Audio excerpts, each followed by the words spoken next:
Delirios científicos radiofónicos. Alimento para mentes inquietas en estéreo. Historias naturales. Investigaciones peculiares. Descubrimientos sorprendentes. Narraciones desde las fronteras del saber colectivo que le ponen sabor a la semana. Porque a fin de cuentas la ciencia que no es comunicada es ciencia condenada al olvido. Amasemos juntos esa materia gris y hagamos bullir el elixir del conocimiento. Bienvenidos a Masaje Cerebral de Reactor. Buenas tardes a quienes están allá afuera. Les damos la bienvenida al Masaje Cerebral. Este es su programa quincenal de campismo y senderismo por Reactor, en el que, como ya es costumbre, realizaremos expediciones al campo, subiremos montañas, navegaremos ríos, y todo esto sin necesidad de gastar un peso. Ya saben, aquí somos exploradores, pero nunca Boy Scouts, ¿no? Yo soy su... Si quieren, llámenme hoy monitor de escuadrón, Andrés Cota Iriart, y me acompaña, como siempre, el amo del fuego, ¿no? El que puede prender una fogata bajo la lluvia, el buen Claudio Martínez. Y ya saben que las vías de comunicación, ¿no? Para echarnos señales de humo, si están escuchando esto ahora en vivo en el altavoz, en su radio, pues @CotaIriart, @Claudífonos, con hashtag Masaje Cerebral. Y si son de quienes escuchan en el futuro, ¿no? Sea cuando sea que estén escuchando, entonces nos pueden escribir un correo a científicosanónimos@gmail y pues por ahí empezar la conversación, seguir la conversación, ¿no? Aquí estamos y les prometemos un día de campo alegre. Chidísimo. ¿Cómo estás, mi queridísimo Andrés Cota? Muchísimas gracias por escucharnos allá afuera. Y sí, es correcto. Usted se puede comunicar ahí al hashtag Masaje Cerebral y seguirnos en las redes. Y hoy tenemos un episodio especial, feliz, de logros cumplidos, de metas, de abrir un poco más la posibilidad de llegar a diferentes ojos, diferentes cabezas a través de la divulgación de la ciencia, la comunicación de la ciencia. Porque ustedes bien saben que en este programa yo soy el preguntón y Andrés Cota es nuestra persona enterada, nuestra persona informada, nuestra persona que se dedica a investigar. Y esas investigaciones no solo le han valido tener un programa aquí, sino estar por todos lados organizando lo que sea que se pueda para comunicar ciencia. Y una de esas es ni más ni menos que la publicación de libros. Es correcto. Andrés Cota Iriart, la persona que está del otro lado del micrófono, acaba de sacar. Baila tap y además. Baila tap, vende tamales, le pega de 3 dedos y acaba de sacar un libro. Ese libro tiene por nombre Fieras Familiares y es de Andrés Cota. Así que estamos presentando su libro en su programa y nos va a platicar un poco de varias cosas que hay en ese libro, de qué va y cómo es el mundo de la publicación también para una persona que se dedica a la ciencia. Sí, de acuerdo. Digamos que es otra trinchera, ¿no? O sea, yo como veo, no nada más porque en ese país sea muy difícil hacer una vida, no ganar dinero de ser comunicador de la ciencia independiente, digamos, si no estás adscrito a una institución, como es mi caso, sino creo que también viene de un interés propio, ¿no? Que es estar como acróbata entre distintos medios. Por eso digo que son diferentes trincheras. Obviamente la radio, ¿no? Aquí la radio, el casi podcast, pues es una de las trincheras que a mí me interesa más. Pero definitivamente que no hay que olvidarse que el medio escrito, ¿no? Los libros, bueno, a lo mejor los lee poca gente porque en nuestro país pues tenemos uno de los índices de lectura más bajos del mundo. No, no hay que afanarse de eso, al contrario, hay que intentarlo cambiar. Pero bueno, a sabiendas de que tienes un público pequeño, pero diría yo que es un gran público, ¿no? Hay distintas formas de conexión con qué públicos haces contacto. Un libro haces contacto con poca gente hoy en día, pero es la gente adecuada, ¿no? Ahí tienes como... luego se podrán pensar el otro extremo, pues está sus plataformas de audiovisual, ¿no? De la tele a demanda, que tiene una audiencia gigante, pero pues la gente luego está viendo, checando sus redes sociales mientras está cenando, ¿no? Luego ya fue a atender al perro. Es como otro tipo de conexión que tienes, otro tipo de atención. Claro. Digamos que el libro es la trinchera más íntima, y creo que en lo íntimo es donde se pueden a veces generar cambios más significativos. A lo mejor me equivoco, a lo mejor me lo digo yo mismo, porque como los libros no te dejan dinero, tienes que decir que te dejan otras cosas, ¿no? Tienes que encontrarle una finalidad a esa empresa, a veces un tanto fútil, que es emprender, pues sí, una aventura de unos años, ¿no? Un año, por lo menos un par de años, en escribir un libro. En el caso particular de Fieras Familiares, que yo diría, tampoco piensen, ¿no?, quienes están aquí escuchando esto ahora, que es un programa de solo autopromoción. No lo es nada más. Creo que Fieras Familiares es un gran espejo del masaje cerebral, porque finalmente son temas que me interesan a mí y creo que a mucha gente: la extinción masiva de especies, los entornos naturales, ¿no?, la conservación, los animales inusuales, la gente que dedica sus días a salvarlos o a intentar conservar lo que queda del medio silvestre. Finalmente es a lo que yo me dedico un poco, ¿no? Entonces no crean que es de gratis estar hablando del masaje cerebral. No es que aquí en Masaje Cerebral, no es que Fieras Familiares sea una novela romántica, no tenga nada que ver con lo que hablamos aquí. Así que, justificado ese punto, les diría que, bueno, este libro existe gracias básicamente a dos cosas. O sea, existe gracias al Sistema Nacional de Creadores de Arte, ¿no? En ese país aún hay apoyos para la cultura, y esperemos que así se mantengan, ¿no? En tiempos difíciles, pues ya saben. Pero bueno, el Sistema Nacional de Creadores de Arte y las becas de los creadores jóvenes siguen estando ahí, y son digamos que son un gran recurso para poderte aventurar en estas cosas, ¿no? Yo a este libro, pues gracias a esa beca le pude dedicar un año entero de mi vida a escribir este libro, ¿no? Que de otra manera es muy difícil. Tienes que escribir en pedacitos y por aquí y por allá. De hecho, bueno, fue un libro deliberadamente, estaba pensado el concepto, porque pues yo tuve que hacer una aplicación para esa beca, ¿no? Y ya tenía pensado el libro. Digamos que yo a veces digo que es un libro que llevo escribiendo toda la vida, porque finalmente son unas memorias, ¿no? Y se nutren de mis experiencias cercanas, ¿no? De contacto cercano con fauna silvestre. A veces no en estado silvestre, sino como animal exótico, que se les dice, ¿no? Entonces, en ese sentido, pues, esa fue como la primera engranaje que me permitió desarrollar el primer borrador del libro, al menos. Y luego, querido Claudio, quienes estén allá afuera, tuve una grata sorpresa, ¿no? Hay quienes dicen que los premios son accidentes, y creo que sí, son accidentes, ¿no? Uno no hace una obra artística pensando en un premio, pero los premios te ayudan luego, ¿no? Son escalones, a veces es un accidente agradable, y en este caso no fue el premio, pero casi, ¿no? Eso es muy, muy curioso. O sea, sales como en segundo lugar, diría yo, no sé, pero el libro quedó como finalista de un premio de no ficción de libros del asteroide. Es un término que no nos encanta a quienes creo que escribimos, a muchos que escriban en el Saraicos. La no ficción es como que estás partiendo es una categoría negada de inicio, porque que se determina en lo que no es. Sí, y viene de Estados Unidos, ¿no? Desde non-fiction, o sea, en español ni siquiera hace sentido decirlo, pero el caso es que, bueno, es donde caen, ¿no? Es este saco en el que caen, pues, las biografías, los libros periodísticos, cualquier tipo de tratamiento creativo de la realidad, digamos, ¿no? Que provenga de la realidad.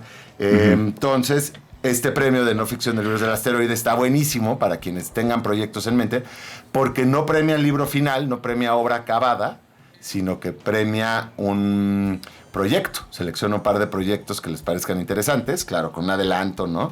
Yo les decía, ya tenía yo el borrador, entonces pude mandar un adelanto, y a partir de ahí lo trabajas con la editorial, y es como un proceso muy cuidado, ¿no? Por eso también los libros que son cuidados, que se trabajan a varias manos, y que hay lectores frescos que ofrecen retroalimentación, pues evidentemente quedan mejor que los que no. Es lo mismo que pasa con las películas, lo que se editan, lo mismo que pasa con un disco, ¿no? Que tienes un productor, que luego en la misma disquera habrá alguien más que lo escucha y da comentarios. Eso va afinando, porque si no, tú tienes una especie de diamante en bruto, ¿no? Una piedra que muchas veces en los libros terminan siendo esas piedras, o sea, claro, nadie las pulió. Es muy bueno volver a así siempre ha sido, pero se ha perdido un poco esta figura del editor, al menos en el territorio independiente, ¿no? Porque pues no dan luego los presupuestos, ¿verdad? Todo esto solo para decirles, y ya no les vamos a aburrir más con el proceso, después vamos a ir a la carne, ¿verdad?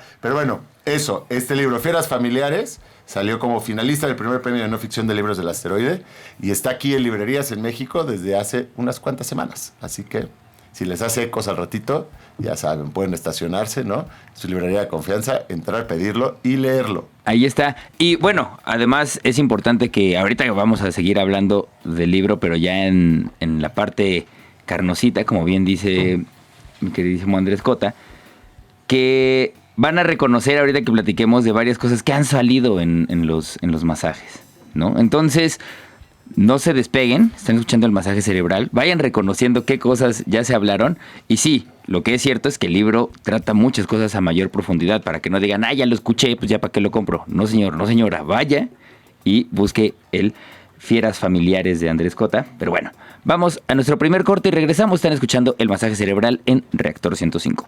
Historias naturales, investigaciones peculiares, descubrimientos sorprendentes, masaje cerebral.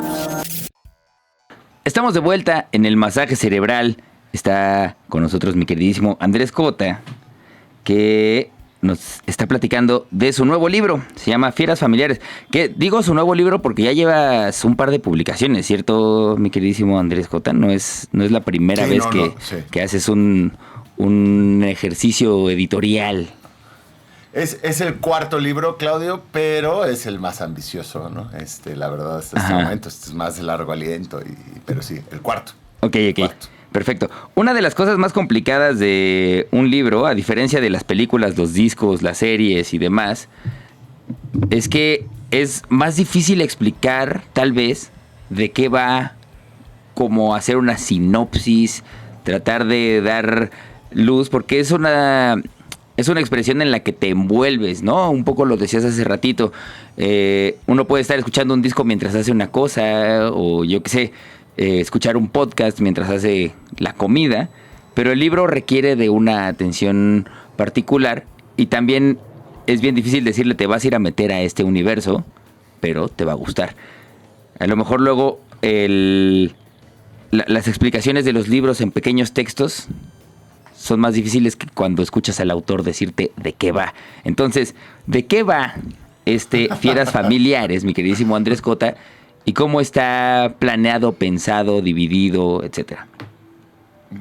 Estoy totalmente de acuerdo contigo, Claudio, y creo que allá afuera nunca les recomendaría intentar manejar mientras leen. Pero sí pueden ir escuchando este programa mientras manejan, eso es definitivamente. Eso dicho, diría que Fieras Familiares es una serie de tropiezos zoológicos, ¿no? Uh-huh. Eso me refiero a encuentros y sobre todo desencuentros con distintos tipos de fauna, ¿no? Porque siempre he pensado que las malas decisiones hacen mejores historias que las buenas, ¿no? Uh-huh. Digamos que en el tropiezo, ¿no? En el traspié hay una especie de revelación narrativa que a veces en el éxito no. Hay quienes me preguntaban, oye, pero tú has tenido muy mala suerte con los animales, ¿no? Te han atacado pitones, se te han escapado cocodrilos, en fin, te han atacado leones marinos. Se imaginan que todo esto compone el libro del que estamos hablando ahora. Y yo decía, bueno, no es que tenga mala suerte, es que decidí solo meter los episodios de ese talante, ¿no? Fue una decisión deliberada.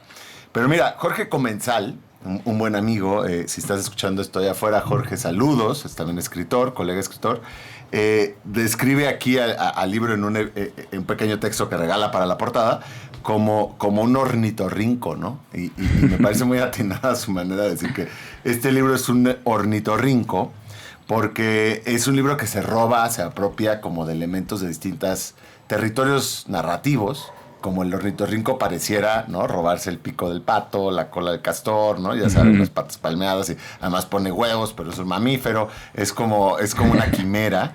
Bueno, este libro también se roba pedazos digamos, de la crónica, del relato personal, eso es como su columna vertebral, ¿no? Unas memorias, pero también tiene ensayo, ¿no? Tiene bastante de ensayo, tiene bastante de divulgación científica, pero de una manera, yo creo, entretenida y con aspiraciones estéticas, ¿no? Con una pulsión literaria, vaya.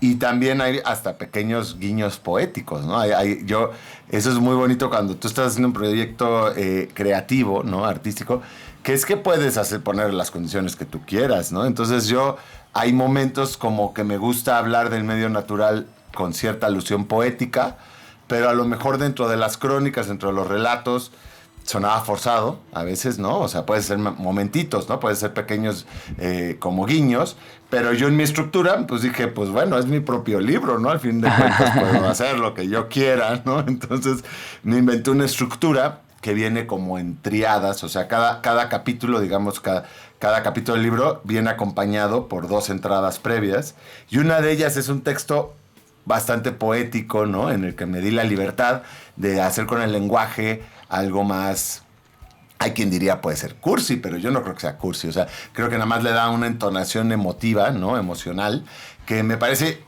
indispensable hoy en día para hacer que la gente, ¿no? No todo el mundo, probablemente mucha de la gente que escucha este programa no necesite eso, pero hay muchas personas que necesitan sensibilizarse hacia el mundo silvestre, ¿no? Hacia el mundo natural, y entonces nada como unas palabras bonitas para ayudar a eso. Y también viene ahí en esas capas previas, digamos, al capítulo narrativo, una entrada más afín como a la monografía, ¿no? Como a los datos crudos de lo que sea que se está hablando. Puede ser, en la primera mitad estamos hablando de que lo que estructura el libro son animales, ¿no? Cada libro tiene como personaje central, como protagonista o como coprotagonista, ¿no? Que acompaña al narrador a un animal. Entonces, estas entradas que le estoy diciendo, pues imaginar, están destinadas a ese animal, que además viene todo enmarcado por una bonita ilustración, ¿no? Entonces ya se pueden estar imaginando por qué es un ornitorrinco este libro. Y en la segunda mitad son experiencias en campo, ¿no? En vidas silvestres, como la primera mitad es cautiverio, la segunda mitad es libertad. Y entonces, en el caso de eso, pues son entradas sobre el entorno, sobre el lugar, ¿no? Que ahí el ejercicio, así como la primera mitad del ejercicio fueron un poco los tropiezos, ¿no? Las desaventuras con fauna. En el segundo lugar son las islas, ¿no? Como que lo que unifica esas experiencias silvestres son islas. Pero bueno, poco a poco vamos hablando de eso. Entonces, quédense con que es un libro de tropiezos zoológicos. Quédense con que es una manera, yo creo, literaria de abordar la divulgación científica, ¿no? No es un libro informativo, ni mucho menos. Y creo que sobre todo tiene como, pues, podrían verlo como casi que un libro de aventuras, ¿no? A lo mejor. Y por último, hay algo que es importante. Yo con este libro descubrí algo que no sabía, que es que lo que yo escribo se llama liternatura. Liternatura, porque como el libro también salió en España, o salió de hecho antes en España, Libros del Asteroide es una editorial española, bueno, allá en algunas cosas literarias, bueno, pues tienen un poquito más lectores y entonces más sentido estar pensando en las cosas literarias. Y fíjate que hace poco acuñaron el término literatura, está que es muy bonito. Porque en inglés existe hace mucho el nature writing, ¿no? En inglés tú puedes ser un nature writer y ya eres eso, ya sabes cómo nombrarte, ¿no? Aquí yo llevo todos estos años de mi vida sin saber bien qué es lo que hago, ¿no? Entonces está bueno encontrarse, decir, hay un grupo al cual me puedo unir, ¿no? Es como descubrir yo que sé que escuchen ustedes, pero descubrir que son reggaetoneros cuando no sabían que eran reggaetoneros, ¿no? O sea, que encontrar tu tribu urbana, ¿no? La mía es la liternatura. Entonces, eso dicho. Está bien bonito ese nombre. Además, bueno, ahí está, editoriales para que les pongan nombres a los premios que no sean no algo, ¿no? O sea, premio de literatura. A lo mejor vamos a abrir un premio de literatura tarde o temprano, porque yo estoy seguro que hay mucha gente allá afuera que a lo mejor esto le hace ecos y dice, ¡ay! Yo también, ¿no? Porque la literatura obviamente se abre a todos los géneros. Pues hay poesía, hay periodismo, hay ensayo. Incluso puede haber novelas de ficción que son literatura, yo creo, ¿no? O sea, hay un territorio donde la ficción puede explorar la naturaleza, desde luego. Entonces ese es un género que ya vamos a meter aquí. Fíjate que al menos en Cataluña, ya saben que España, bueno, pues son muchos territorios y cada uno tiene sus propios lineamientos. Cataluña es donde está Libros del Asteroide.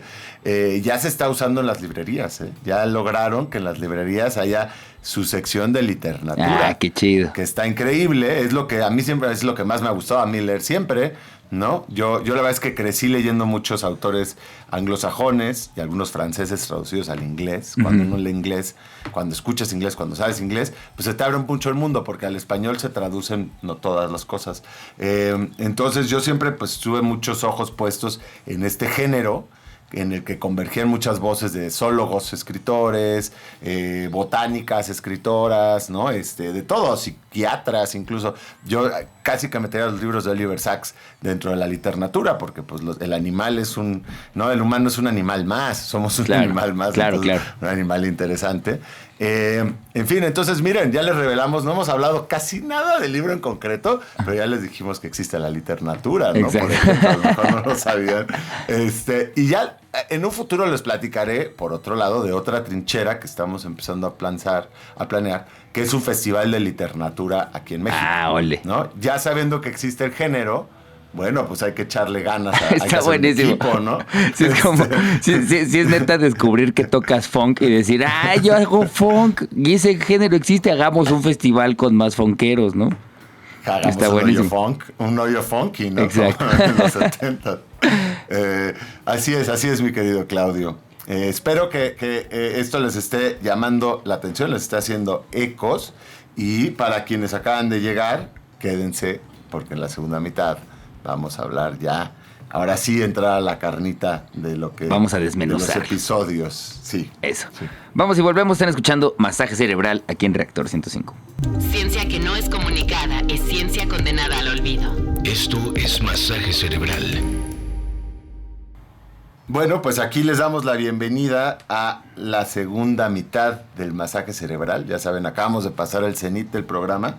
Si acaban de llegar o si ya están escuchando y se les olvidó, estamos hablando sobre literatura, ¿no? Literatura sobre naturaleza, centrada pues en este bello libro llamado Fieras Familiares, del cual soy autor, ¿no? Así que yo soy Andrés Cota, si no saben qué es el Masaje Cerebral, bueno, es nuestro programa de ciencia quincenal aquí en Reactor. Y este libro, nada más me faltó decir, ahora sí para entrarle más de lleno a algunos de los pasajes, es un museo en papel, ¿no? Está concebido porque, como ya había dicho antes, cuando haces un proyecto creativo, pues tienes la libertad de hacer con él lo que tú quieras. Entonces yo dije, además de todo, además de esta estructura un tanto, si quieren, ambiciosa o un tanto propositiva, yo creo que es un libro transgénero, ¿no? Rompe un poco los distintos géneros. Es una novela, de alguna manera, de crecimiento, solo que en el que los ritos de paso están marcados por encuentros con animales, con fieras. Es un ensayo, tiene momentos poéticos. Bueno, además es un museo en papel. Entonces yo pensaba, claro, es como si pasearas por un museo. Entonces yo quiero que la primera mitad sean dioramas, porque acuérdense que en los museos de historia natural, ¿no? Ves dioramas. Entonces están pensados como dioramas, tienen su ficha técnica ahí junto, que es qué animal estás viendo, ¿no? Tiene su ilustración y pues tienes esta aventura diorama que puedes explorar. Y la segunda mitad son salas de proyecciones, porque yo dije, bueno, en los museos, ¿no? Digamos que la exhibición general de esta obra, de este museo, es el crecimiento de un joven naturalista, preapocalíptico además, ¿no? Preapocalíptico porque, bueno, de alguna manera quienes escuchan esto y tienen menos de 30 años, 40 años, como es nuestro caso ya pegándole a los 40, bueno, nos tocó ver un mundo natural que ya no existe y otro que está por esfumarse. Entonces yo por eso digo que somos preapocalípticos, porque en las siguientes 2 décadas los cambios van a ser muy abismales. Y más si no empezamos a valorarlo y a intentar salvar esto poco que queda, ¿no? Vale mucho la pena porque todavía hay amplitud. Entonces, bueno, la segunda mitad son salas de proyecciones. Entonces, imagínense que es como cuando ves un documental en el museo, ¿no? O sea, ya viste la exposición del crecimiento de este joven naturalista que además creció en la Ciudad de México y que eso lo llevó a llevar la selva a la casa, ¿no? Y compartir los días de la familia con boas, cocodrilos, camaleones, escorpiones y demás. La segunda mitad, pues son como si fueran películas de distintos lugares, ¿no? Uh-huh. Y por eso es que si ya lo tienen en sus manos y ahora van a decir, por eso se llama texto de sala. O sea, tú empiezas el libro y hay un texto de sala. Uh-huh. Como cuando entras a una exhibición, claro, y hay un texto ahí que te cuenta, ¿no? De qué va esta exhibición. En fin, entonces, mi querido Claudio, ¿qué quieres que exploremos? Yo, fíjate que me gusta mucho el que hayas explicado cómo está dividido y cómo en la primera parte salen varias criaturas. Y varias de esas criaturas han sido mencionadas en los masajes cerebrales y algunas no, que también tienen mi curiosidad y mi atención. Pero la segunda parte, que es esta parte de libertad, que habla de diferentes lugares, a mí me resulta muy fascinante el cómo hay espacios en el planeta que son completamente distintos a lo que estamos acostumbrados a ver y a topar, digamos, día con día. Y que no me resulta para nada extraño que sean islas. O sea, que sean espacios que de verdad es más complicado, ¿cómo decirlo? Que reciban el impacto de todo lo que nosotros hacemos y echamos a perder. Por acá ya se ha hablado, en algún momento hablamos del dragón de Komodo, ¿cierto? Y también de las Galápagos.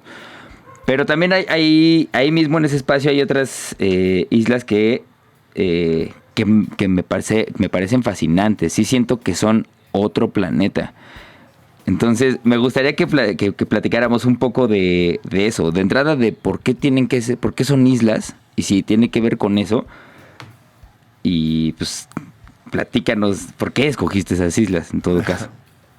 Completamente de acuerdo. Las islas tienen como muchos, digamos, dimensiones interesantes en lo que a vida natural refiere y también vida cultural, que es que eso, como territorios apartados de los continentes, se mantuvieron o se mantienen en algunos casos ajenas, ¿no?, a los devenires a veces del resto de la humanidad.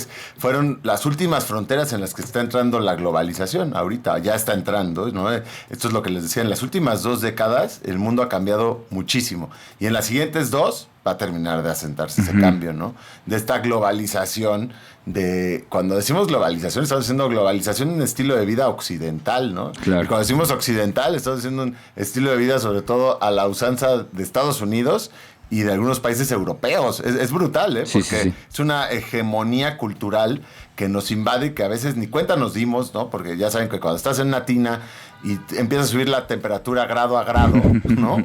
Te pueden cocinar vivo y no te das cuenta, que es lo que está pasando con el cambio climático, pero es lo que también nos pasa con nuestras pulsiones culturales. En México, pues ya hace mucho nos pasó, pero hubo unas generaciones, a lo mejor quien esté escuchando esto sea de la generación previa a nosotros, le tocó ver esa transición, ¿no? Bueno, en las islas está sucediendo hoy en día.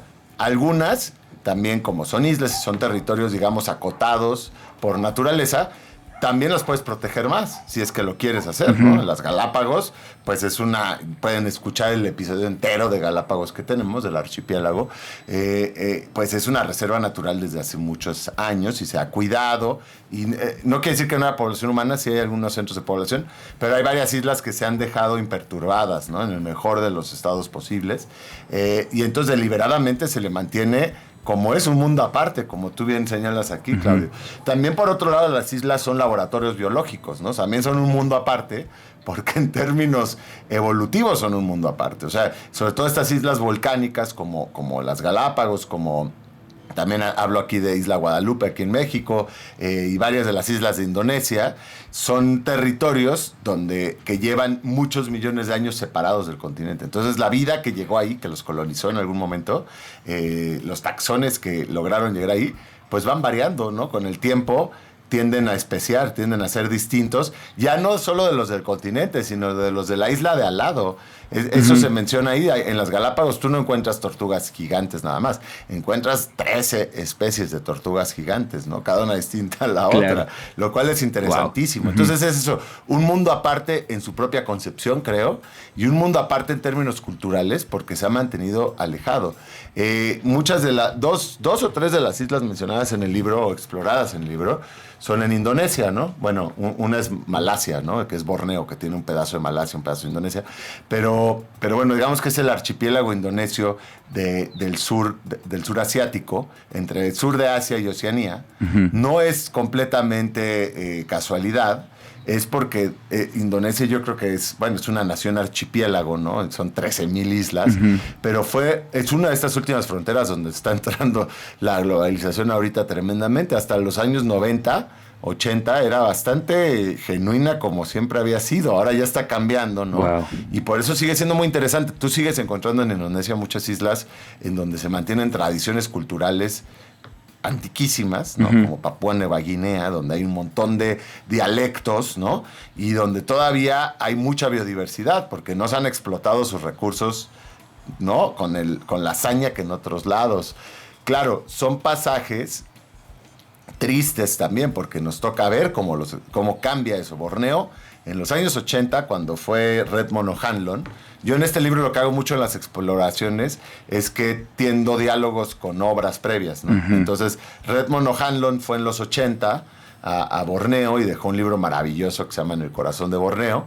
Y yo fui, pues ya como en el 2014, me parece, ya no me acuerdo si fue 2014 o 2013, y la condición fue muy distinta, ¿no? Lo que yo me fui encontrando ahí había cambiado abismalmente en 2 décadas, ¿no? En 2-3 décadas, y ahora es monocultivo de palma, ¿no? Para hacer pues, su Nutella, ¿no? O sea, es tirar el antes ecosistema más biodiverso del mundo para hacer lápiz labial, galletas, papitas, ¿no? Bilé, productos de belleza y Nutella. Es tristísimo. Qué loquera. Claudio. Pero todavía puedes ver todavía es un lugar donde puedes ver el proceso y saber que hay lugares, ahí mismo hay reservas donde se han salvado de eso, ¿no? Y entonces ves un contraste, pues que francamente te revela pues la estupidez humana, ¿no?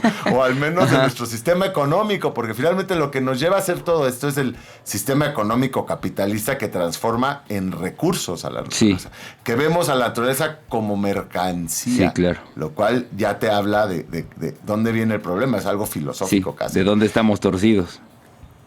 Sí, pero bueno, hay obviamente, Borneo es un drama. Papúa, que está ahí enfrente de Borneo, o más o menos cerquita. Papúa todavía es, en su mayor parte, pues, área natural más pristina, quiero decir. Y bueno, en fin, son contrastes, ¿no? Vamos a decir que por eso se escogieron las islas que se escogieron, que están en el libro. Buenazo. Vamos a un corte antes de nuestro último bloque en este masaje cerebral. Estamos hablando del Fieras Familiares, el nuevo libro de Andrés Cota Iriart. Entonces, vamos a ese corte y regresamos escuchando Reactor 105. Estás escuchando Masaje Cerebral de Reactor. Estamos de vuelta en el Masaje Cerebral, su programa de ciencia en Reactor 105. Y hoy estamos hablando de la nueva publicación de Andrés Cota, que es uno de los titulares, o el titular de este programa, que tiene por nombre Fieras Familiares. Ya platicamos un poco de la sección en libertad de las islas, de este libro. Hay otras criaturas ahí que se puede usted encontrar en cautiverio. La neta está bien bonito el libro. Yo les recomiendo ampliamente que se echen un clavado. Está divertido, está agradable, es buena onda. Es muy parecido pues más bien no es muy parecido, es Andrés Cota escribiendo. Entonces, ustedes lo escuchan aquí cada 15 días, o si lo hacen a través de sus plataformas, recuerden que ahí pueden escuchar cualquiera de los episodios del Masaje Cerebral. Siempre lo hace todo muy ameno, de modo que el libro tiene toda esa misma energía amena, agradable, divertida, dinámica, y en la que terminas por saber un montón de cosas que no sabías. Entonces, me gustaría que, ya entrados en gastos, mi queridísimo Andrés Cota, nos llenaras el oído de algún fragmento de este libro que nos invite a decir, hijo, sí quiero ir. Bueno, creo que aquí comentaste algo que era importante que no habíamos dicho, en efecto. Tiene mucho humor, ¿no? O sea, no sé si involuntario a veces, pero sí, les prometo algunas buenas risas, ¿no? Sobre todo porque yo soy una persona que digo, así es mi forma de proceder, el humor, pero también me sé reír de mí mismo, ¿no? O sea, es bastante irónico con respecto a este supuesto naturalista que pues llega al mundo silvestre y en realidad no es Rambo, ¿no? O sea, todo lo contrario, te pica todo tipo de insectos, de hecho es muy sufrido estar en el campo, ¿no? No hay que... Creo que yo estoy totalmente en contra de romantizar las cosas, como romantizar a la naturaleza. O sea, la naturaleza es un lugar donde sucede todo el tiempo cosas que desde nuestra humilde percepción humana son inauditas, ¿no? O sea, sí. Una mamá que se come a sus hijos, ¿no? En fin, no hay que tomarla con las normas que nos rigen. Y por otro lado, también esta idea de que a mí siempre me ha perturbado mucho, ¿no? Como de los programas de tele con los que crecimos, a lo mejor, Claudio y yo al menos, en que siempre veías como al héroe, ¿no? Como al cazador de cocodrilos, así en shorts. Claro. Y chancletas entrando a la selva, y los animales eran sus amigos. Bueno, en la selva los animales no son tus amigos. Ajá. Y si vas en shorts y chancletas te la vas a pasar pésimo, ¿no? Y siempre tienes hambre, ¿no? Nunca es suficiente agua, yo qué sé. En fin, entonces no romanticemos, pero lo que sí voy a leer ahorita, tiene un tono un poquito menos cómico, que son estas entradas que les digo ligeramente poéticas, ¿no? Que me gustan a mí. Entonces les voy a leer la entrada a Sulawesi. Sulawesi es una isla que está en Indonesia. A lo mejor la pueden reconocer sobre el mapa. Si van a su zona del archipiélago y ven una letra que tiene forma de K, bueno, esa es Sulawesi, porque es una isla conformada por 4 enormes penínsulas. Entonces dice, Sulawesi, Indonesia. 4 largas penínsulas selváticas que convergen en un escarpado núcleo montañoso. 3 golfos de aguas profundas y rebosantes de vida. Vastos sistemas de arrecifes coralinos bordeando las costas. Serranías sinuosas e inaccesibles. Valles resplandecientes perforando las alturas. Exuberancia botánica por doquier y admirable riqueza étnica poblándolo todo. Tal es la frontera entre Asia y Oceanía. Una gran isla, producto de la colisión entre masas terrestres provenientes de las placas continentales asiáticas y australianas, vértice de confluencia entre 2 regiones biogeográficas distintas. Estamos en el corazón mismo de Wallacea, encrucijada de biotas singulares, probablemente la región con el grado de endemismo más elevado del archipiélago indonesio. Tierra de fieras tan misteriosas como únicas. Hogar del impresionante cangrejo del coco, el artrópodo terrestre más grande del mundo, y del celacanto, ese enorme pez fósil viviente que se creyó extinto durante siglos. A lo mejor aquí a quienes están escuchando les fue haciendo ecos algunas cosas de Sulawesi, eso es lo que es fantástico ahí en Indonesia, que en esta isla convergen eso que dice aquí, la fauna típica o la biota, porque están las plantas y los hongos típicos de Asia con los de Oceanía. Entonces es un lugar en que todo es raro, todo es una frontera, digamos, y casi todo lo que ves, no todo, pero muchas cosas en Sulawesi solo hay ahí, son endémicas, y no solo a nivel, repito, biológico, sino cultural.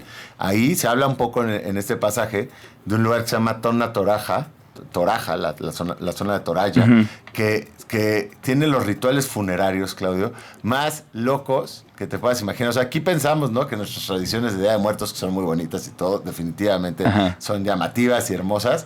Bueno, allá están completamente desquiciados, porque en los funerales, ¿no? En los funerales se muere alguien y lo conservan inyectándole formaldehído, ¿no?, al cadáver para que no se eche a perder hasta que se pueda juntar a toda la familia. Y toda la familia, hablando de los torayos, pueden ser 1000 integrantes, ¿no? Como el clan. Y luego viven por varios lados, o sea, no todos están en la isla, ¿no? Algunos ya trabajan en otros lados. En fin, cuando se logra juntar a toda esa familia, 1000 personas, imagínense, se hace como una especie de carnaval que dura varios días, en que arman unas casas de bambú y como unas plataformas en las que vive la gente, y están todo el día comiendo y tomando té. Y la cosa es que se hacen sacrificios rituales, ¿no?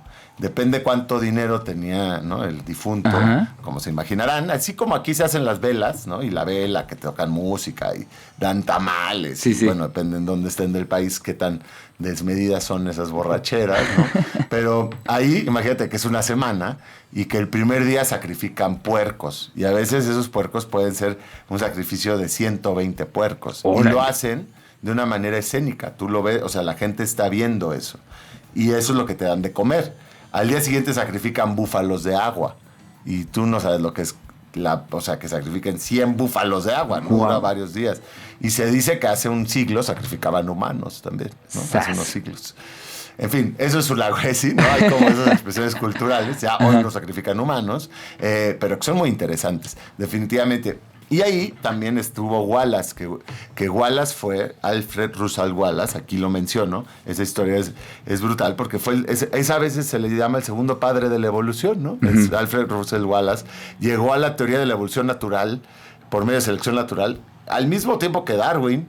Incluso le mandó una carta que Darwin a lo mejor fue lo que terminó de derramar la gota del vaso para que publicara su libro que lleva trabajando tantos años. O sea, es un personajazo, vaya, ¿no? Tanto que hoy en día se llama esa región Wallacea. Y esa región Wallacea está llena de bichos fascinantes que son de los que ya se habla más a punto aquí en el libro, que es, por ejemplo, en este pasaje lo que fuimos a buscar es un tarcio. Y el tarcio es quien viene aquí en la portada de libros. Cuando googleen el libro o lo vayan a conseguir, verán un tarcio. Y ese tarcio es lo que vamos a buscar en este capítulo de Sulawesi, que es el primate más pequeño del mundo, o uno de los primates más pequeños del mundo, y que tiene los ojos ocupan el 30% de su cabeza. No tiene unos ojos enormes como de canica, que son tan grandes que ni siquiera los puede mover. O sea, son fijos porque son enormes realmente.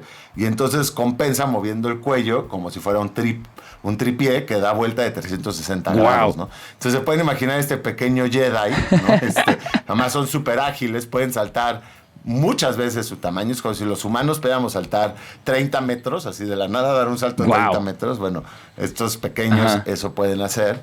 Y pues en Sulawesi es uno de los lugares, en un lugar de Sulawesi, de los pocos en los que queda en el mundo. Es fauna muy amenazada por la extinción. También hay babirusas, que son estos cerdos, como imagínense un jabalí, pero les crecen los dientes como tienen unos colmillos protuberantes, les crecen tanto que les agujeran la cabeza, o sea, les agujeran el labio. ¡Órale! Y luego dan la vuelta recumbente y se vuelven a encajar sobre su frente. ¡Qué poca! Parecen cuernos. Son los colmillos que de tan grandes parecen cuernos. O sea, son cosas inauditas, definitivamente. Hay ranas voladoras. Ya debería haber ¿no? endodoncia para esos también. Exacto. Hay ranas voladoras que no abren sus patas y entonces planean de árbol en árbol, pero son voladoras porque planean 120 metros, ¡Wow! ¿no? O más. O sea, es como Con las una membranas que delta. hay entre sus dedos, digamos. Efectivamente, Wow. con las membranas interdactilares. En fin, está lleno de fieras fascinantes y un poco, pues por eso Sulawesi merecía un capítulo de fieras familiares. Y con Sulawesi se dan la idea de cómo son el resto de capítulos, ¿no? Todo es ofreciendo una especie de pues sí, una reflexión en torno a la extinción que estamos viviendo y a lo que estamos perdiendo y a lo que si no nos ponemos pilas, nada más va a ser un registro. O sea, en el peor de los casos, este libro va a ser un registro de esa biodiversidad con la que nos tocó coexistir y que no supimos apreciar y que luego pues ya no va a estar más, ¿no? Ay, no. Ahora, la vida sigue, ¿no? Lo hemos dicho muchas veces en el mensaje cerebral, ¿no? Esto nos debe importar porque es la única biodiversidad que vamos a conocer los humanos. Los humanos tarde o temprano, como todas las especies, pues vamos a dejar de estar aquí, nos vamos a extinguir.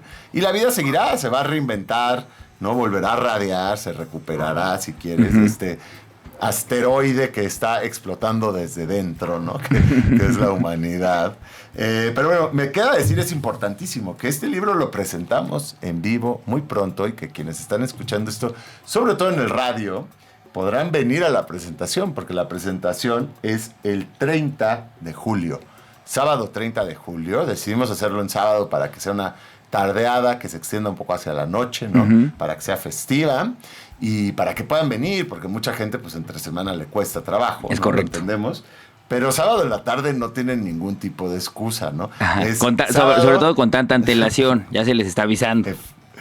Sábado 30 de julio y es en el Galpón. ¿no? El galpón está en el centro de Coyoacán, está a unas cuadras de la Plaza de la Conchita, si conocen el centro de Coyoacán, sobre la calle de Presidente Carranza.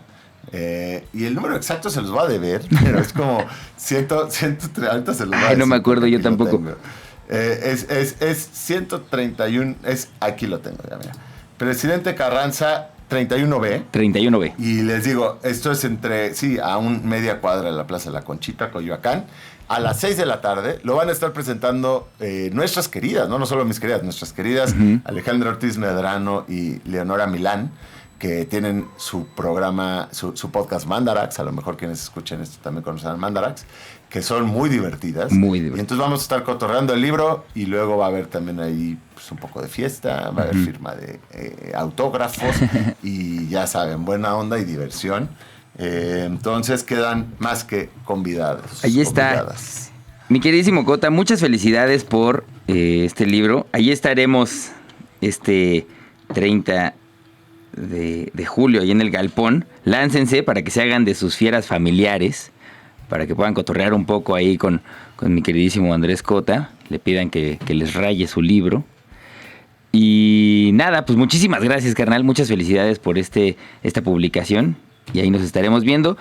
Esto fue todo el masaje cerebral. Y nos escuchamos dentro de 15 días. Están escuchando Reactor 105.